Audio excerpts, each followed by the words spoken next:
ఓం నమ శివాయ. మనకి మొన్ననే అమావాస్య అయిపోయింది కదా!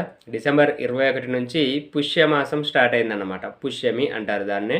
పుష్యమాసం స్టార్ట్ అయింది కాబట్టి ఈ మాసం ఎవరికి ప్రీతికరం అనేటువంటిది ఈ వీడియోలో నేను చెప్తాను.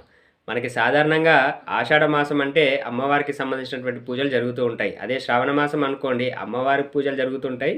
ఎస్పెషల్లీ అంటే ప్రత్యేకంగా లక్ష్మీ అమ్మవారికి సంబంధించినటువంటి పూజలు జరుగుతాయి.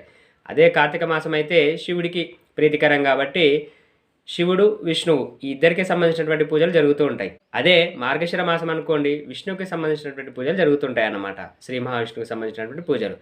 అదే ఇప్పుడు పుష్యమాసమి అంటే మనకు డిసెంబర్ 21 నుంచి మళ్ళీ అమావాస్య వచ్చేంత వరకు కూడా పుష్యమాసమే ఉంటుంది. ఈ మాసం శనైశ్వరునికి ప్రీతికరం అన్నమాట. చాలామంది శనీశ్వరుడు అంటారు కదా, యాక్చువల్లీ శనీశ్వరుడు అని అనకూడదు, శనైశ్వరుడు అని అనాలి. ఓకేనా?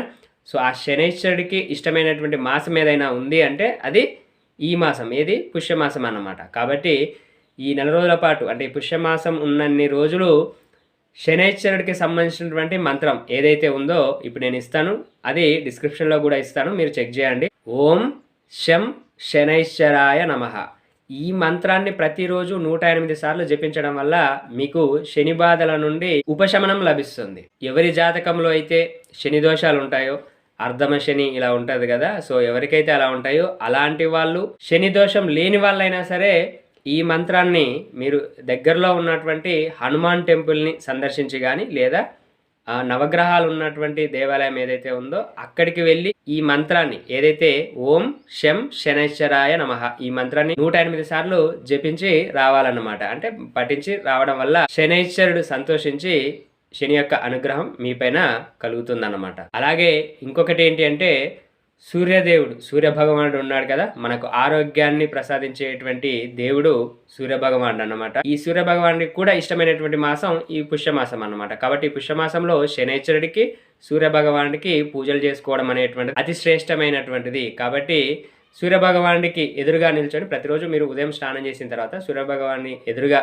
నిల్చొని ఇప్పుడు నేను చెప్పేటువంటి మంత్రం ఏదైతే ఉందో ఓం భాస్కరాయ నమః, ఓం భాస్కరాయ నమః ఈ మంత్రాన్ని 108 సార్లు మీరు పఠించడం వల్ల సూర్యభగవానుడికి ఎదురుగా నిల్చోండి, అంటే ఈస్ట్కి ఎదురుగా నిల్చొని, తూర్పుకి ఎదురుగా నిల్చొని 108 సార్లు మీరు ఇది చెప్పారనుకోండి, ఆ సూర్యభగవానుడి ఆశీస్సులు మీపై ఉండి, మనకు తెలుసు కదా సన్ అంటే సన్ ఎలా రైజ్ అవుతాడో అలా మీ జీవితంలో కూడా మీ కెరీర్ పరంగా కానీ మీ వ్యాపార పరంగా కానీ మీరు మంచి వృద్ధిలోకి వస్తారన్నమాట. కామెంట్ సెక్షన్లో ఖచ్చితంగా ఓం నమ శివాయ అని కామెంట్ చేయండి.